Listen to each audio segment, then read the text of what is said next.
Good morning, everybody. Well, the camera may pick up focus of the windscreen. I don't know. Anyway, I just thought I'd take a run down to Dover on my way, because I'm going out this morning. And I thought I would bring along a couple of radios just to show you the different things you can do with radios, whether they're transceivers or scanners, or, you know, just for the people who are not familiar with listening to transmissions from around the world or in your local areas. I've chosen to go down the A road today because it's just a bit more better scenery. Motorways, I spend all my life on motorways in my job, so I kind of get bored of them a bit, you know, so it's nice to actually have something to look at rather than just green banks either side of the carriageways. So we've just left the Ashford town where I live, and we're going down to Dover, which is about 25 miles, I suppose, roughly, to go till we get there. So I'll come back to you soon. Now the filming of this is I'm not going to be a professional editing or anything. I don't even know if you're picking up the sound very well or whatever, but I'll have a playback and see, and I'll ram it all into one video film. So we'll catch up with you in a while I sit back, enjoy the ride and the blue sky and the sunshine. Catch you in Dover, guys. Okay, let's just sort this focusing out. If I can get the dirt off the windscreen, it might focus a bit better. Stop the brightness. Okay, so we're just dropping down into Dover. I'm sorry about the there we go. We're just dropping down into Dover. You can see on beyond there's a little snippet of the sea. Now I can see there's haziness over the French coast. On a good day you do see the French coast. It's only 21.5 or 22 miles away from here. Now, as we drop down, we're at the back of Shakespeare Cliff, which we've gone past that, but we're entering the town now. And what I'm going to do is take you up the top where the batteries are that were used in the war. And when I say batteries, I mean they were gun turrets and to defend the coast, this part of Dover.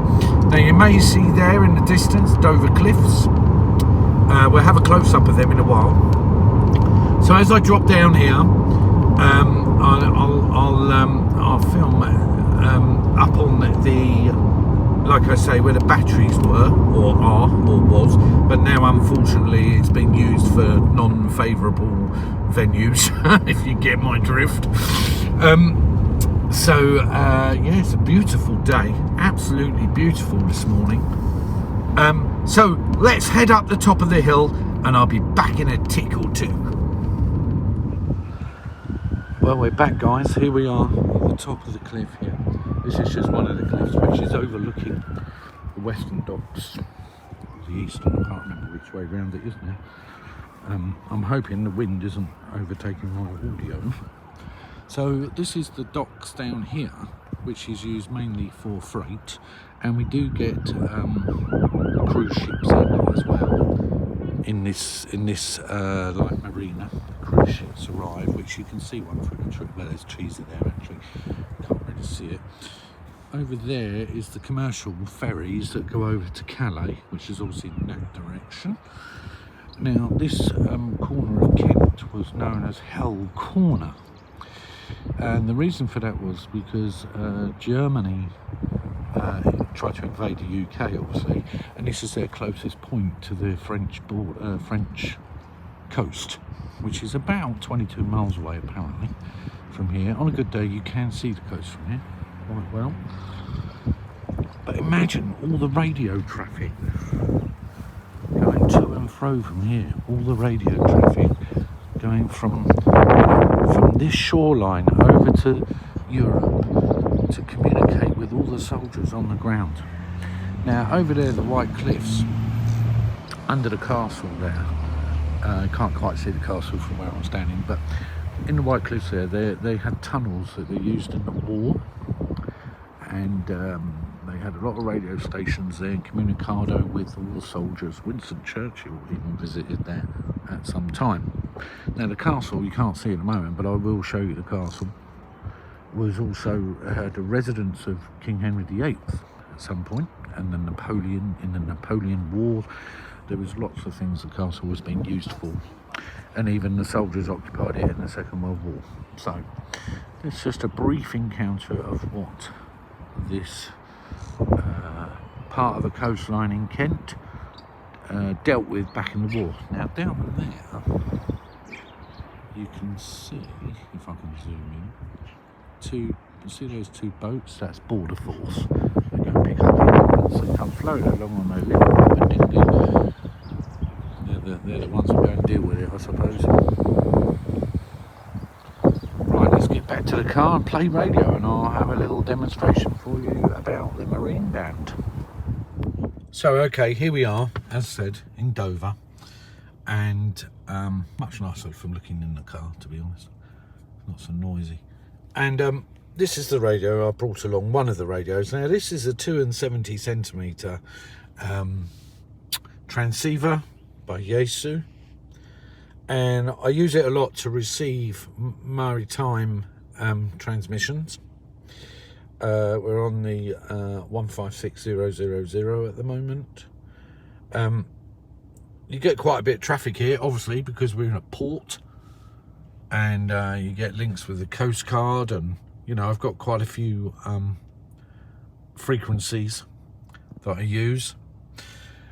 But this is just to illustrate that ham radio, the buck doesn't stop there. You know, if you have a handset like this, you've got general coverage on it. I mean, this goes right up to nearly 1,000 megahertz, sorry.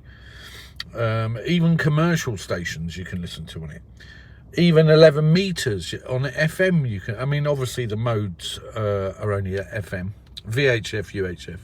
There is AM for aircraft. You can't transmit on that, obviously. You can have it wide banded. You can, on most radios, be able to transmit on the Marine Band, but I've never had this wide banded because I didn't see the point.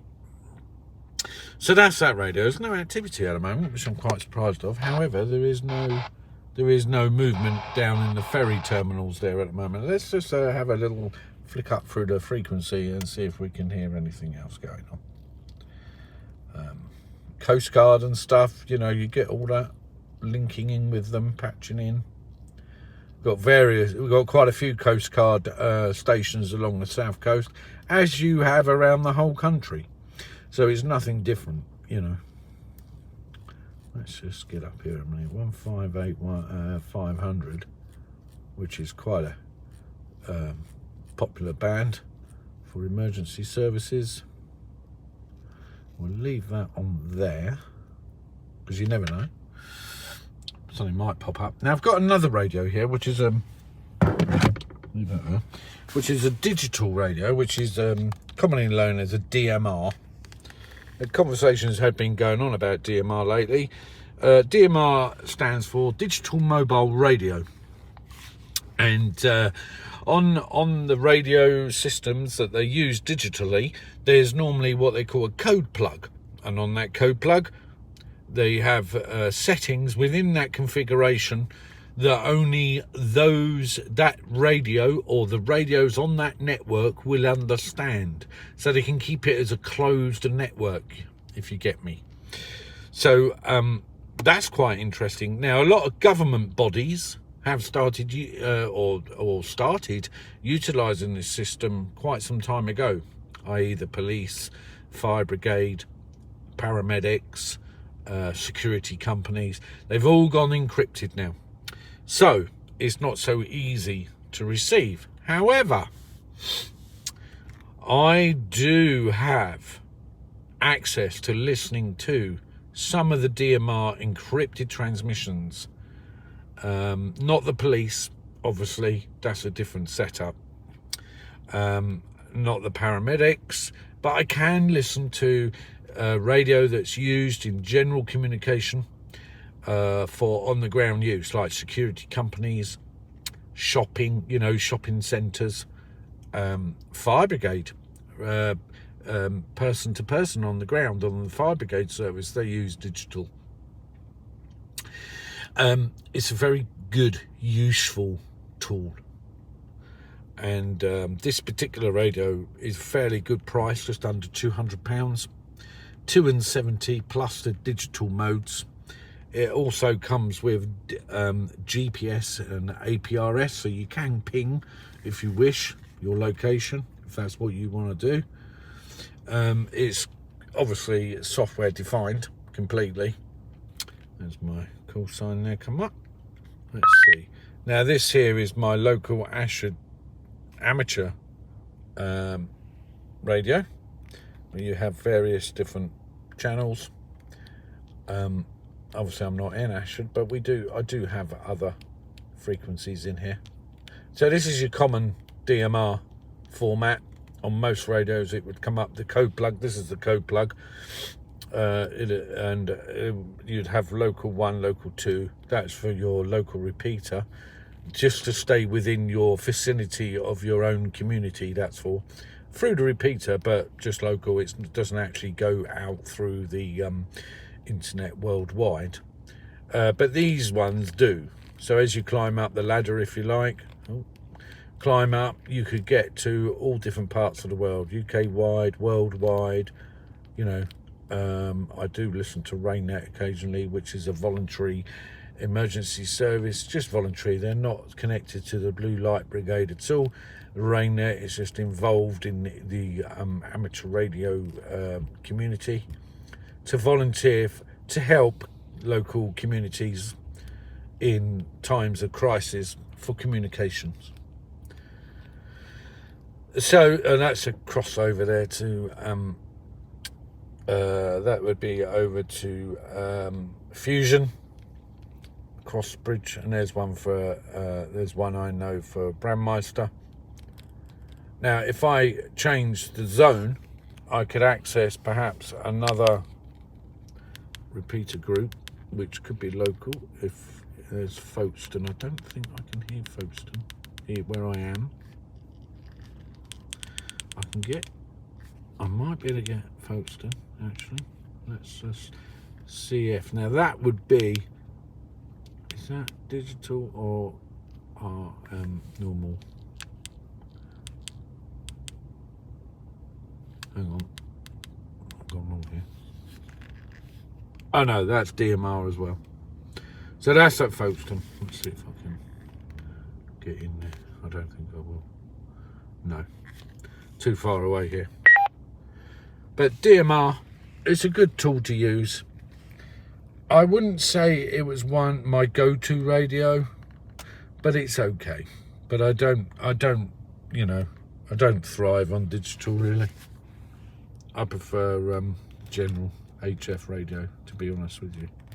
Anyway, that's enough of that for now.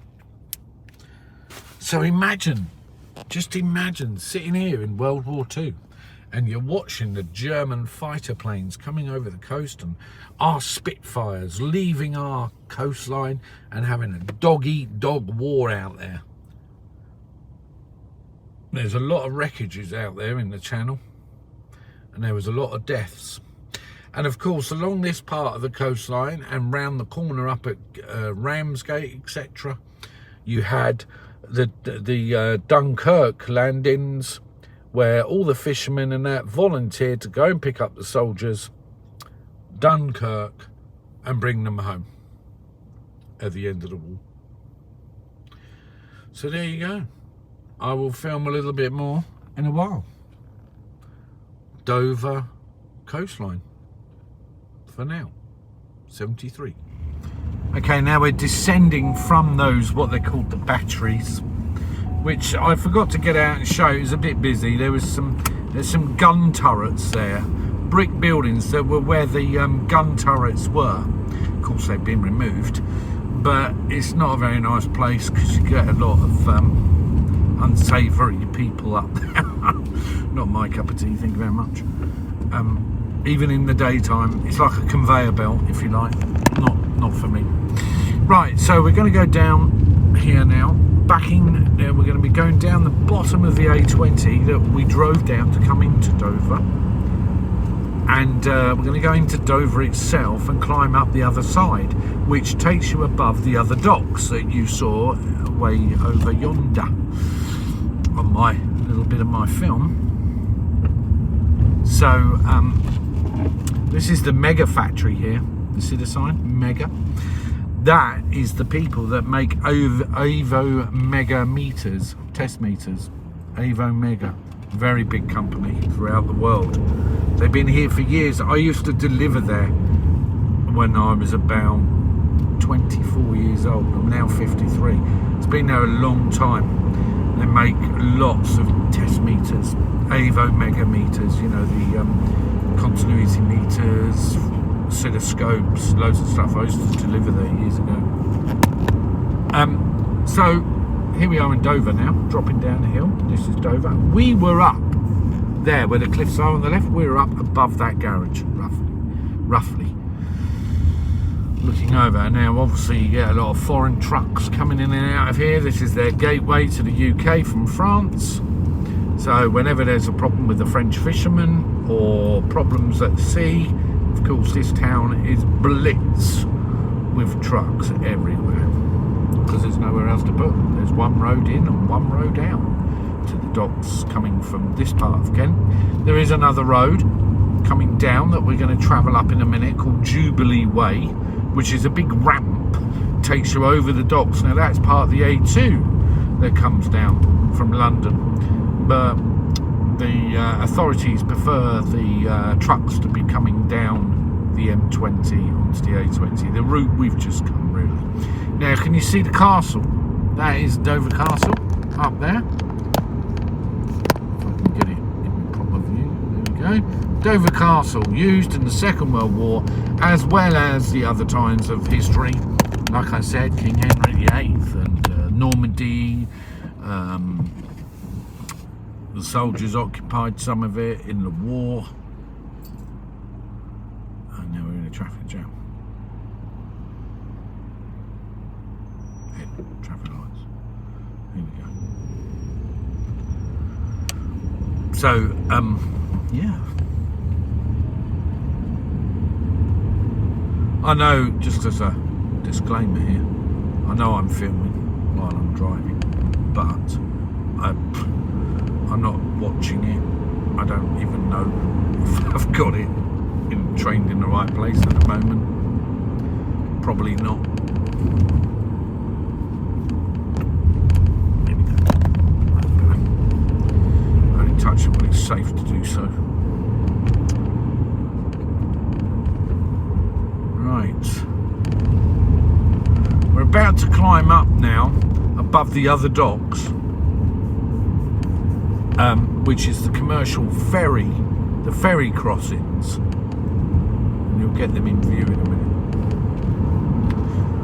I would love to, but well, I say I'd love to have been here in the war. I bet it was awful, you know, planes, the risk of German Messerschmitts and what have you coming over bombing you, and a lot of Dover was bombed obviously, as well as London and all the other main cities in England, even as far as Coventry, and even as far as higher than that, I believe.